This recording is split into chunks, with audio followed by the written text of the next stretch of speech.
भूत वाली कहानी।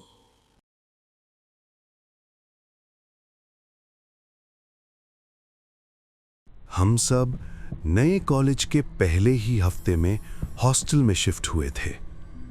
रात करीब 1 बज रहा था और पूरे हॉस्टल के कॉरिडोर में अजीब सा सन्नाटा पसरा हुआ था। ठंडी दीवारें, हल्की टिमटिमाती ट्यूबलाइट और बस हमारे कदमों की आवाज। चलते चलते मेरी नजर रुक गई रूम नंबर 27 पर।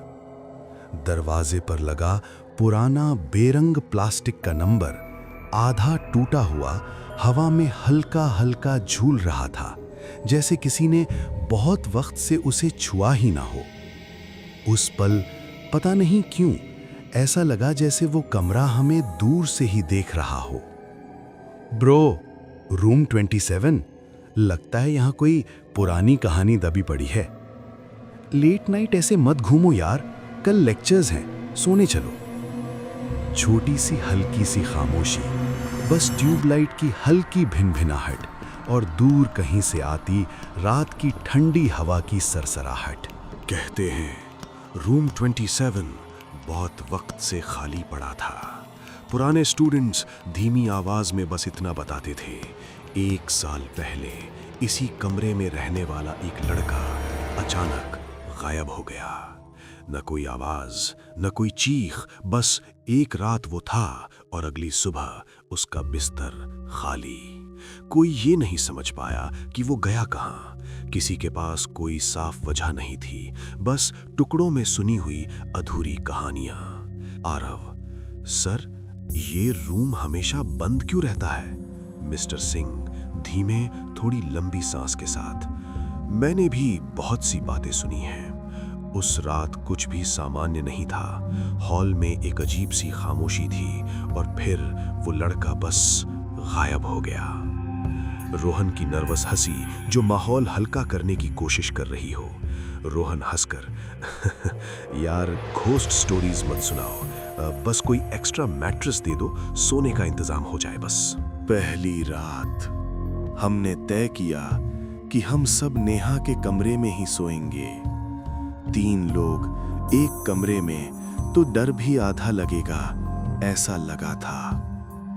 करीब 2 बजे होंगे। अचानक रोहन झटके से उठकर बैठ गया।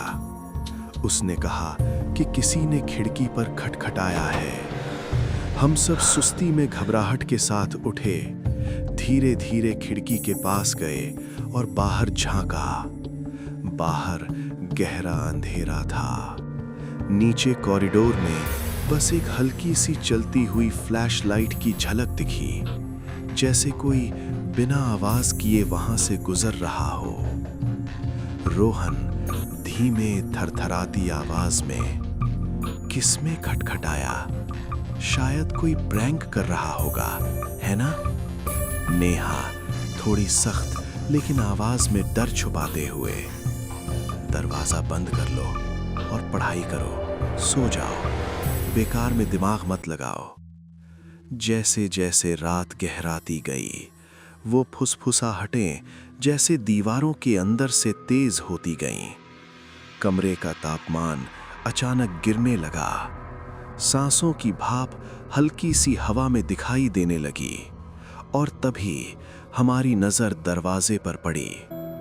वहां पुराने धुंधले हाथ के निशान उभर आए थे, ऐसे जैसे किसी ने अंदर से दरवाजा पकड़कर पूरी ताकत से खींचा हो। सुबह होते ही हम सीधे मिस्टर सिंह के पास गए। अब ये सब मजाक जैसा नहीं लग रहा था। उन्होंने थोड़ी देर चुप रहकर बस हमें देखा, फिर धीरे से बोले, उस लड़के का नाम अंकित था। वो बोला, उस रात के बाद वो कभी वार्डन के रजिस्टर तक नहीं पहुंचा।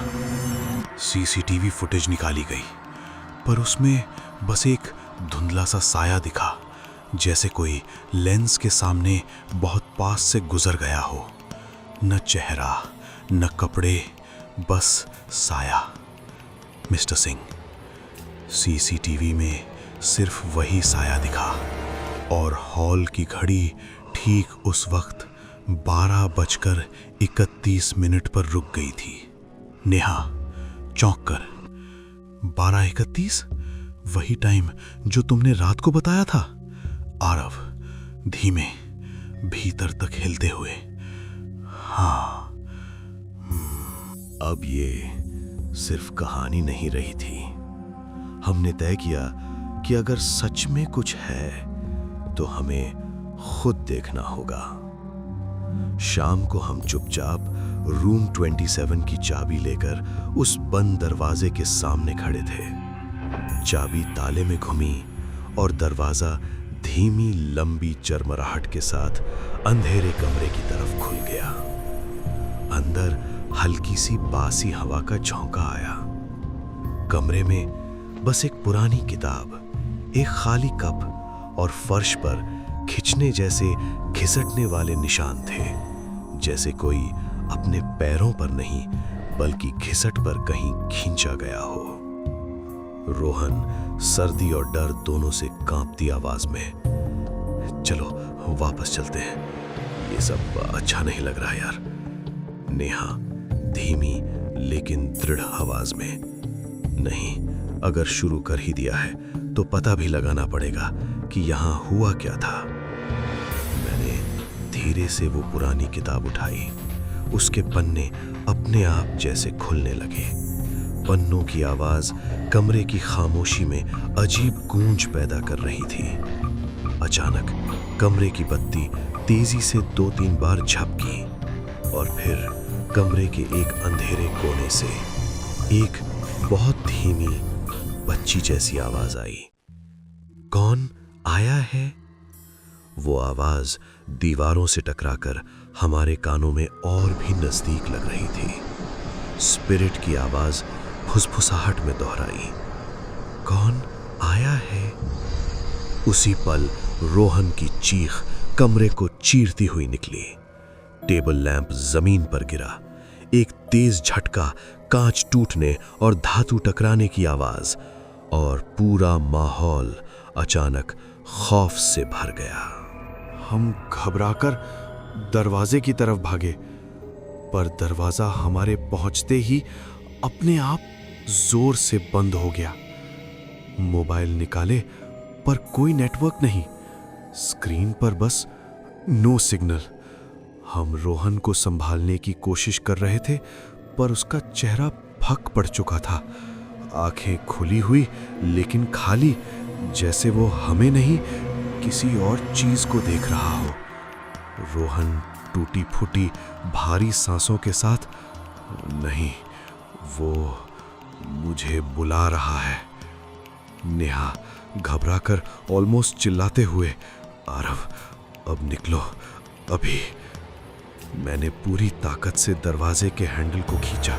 हाथों में पसीना, दिल की धड़कन कानों में गूंज रही थी। कुछ सेकंड्स के लिए लगा दरवाजा कभी नहीं खुलेगा। फिर अचानक ताले ने क्लिक की आवाज की और दरवाजा एक झटके से खुल गया। हम तीनों बाहर की तरफ भागे। सीढ़ियों से नीचे उतरते हुए हमारे कदम लड़खड़ा रहे थे और तभी ऊपर वाले फ्लोर से एक पुरानी बच्ची जैसी आवाज हवा को चीरकर साफ सुनाई दी, यहाँ रुको। हमने पीछे मुड़कर देखने की हिम्मत नहीं की, बस दौड़ते रहे। सीढ़ियां, कॉरिडोर, मोड़ सब धुंधला हो गया। जब तक हॉस्टल की गेट तक पहुंचे, बाहर भी वही सन्नाटा था। कोई गार्ड नहीं, कोई आवाज नहीं, बस ठंडी हवा और हमारे डर की सांसें। अगली सुबह पुलिस और हॉल कमिटी रूम 27 की जांच के लिए आई। कमरे में कोई ताजा निशान नहीं, कोई नई हलचल नहीं, बस एक चीज मिली, एक पुराना छोटा सा ऑडियो रिकॉर्डर। उन्होंने प्ले बटन दबाया और एक भारी थकी हुई मर्दाना आवाज बार बार दोहरा रही थी, दरवाजा मत खोलना, दरवाजा मत खोलना। उस आवाज की गूंज हमारे दिल तक उतर गई। सांस जैसे रुक सी गई हो। फिर उसी रिकॉर्डिंग में धीरे धीरे एक और आवाज उभरने लगी, स्पिरिट की ठंडी फुसफुसाहट, कभी भी। फिर अचानक बच्ची जैसी तेज अजीब हंसी, और उसके बाद, अब तुमने दरवाजा खोल लिया। कमरा कुछ पल के लिए और भी छोटा लगने लगा। मेरे दिमाग में बस एक सवाल घूम रहा था, हमने रूम 27 खोला, लेकिन हमें चाबी दी किसने थी? जब रिकॉर्ड चेक हुआ, हॉस्टल के रिकॉर्ड में उस रात किसी के भी द्वारा चाबी इशू होने का कोई जिक्र नहीं था। सीसीटीवी की फुटेज एक आखिरी बार चलाई गई। एक छोटे से फ्रेम में हमने देखा रोहन कॉरिडोर में खड़ा है और उसके ठीक पीछे वही धुंधला साया। उस साये ने बहुत धीरे से रोहन की तरफ हाथ बढ़ाया और फ्रेम अचानक कट गया। आखिरी लाइन जैसे कहीं से बहुत नजदीक आकर कान के बिल्कुल पास फुसफुसाई गई हो। स्पिरिट बहुत धीमी लंबी रिवर्ब के साथ, अब जो दरवाजा खोलता है वो वापस नहीं आता।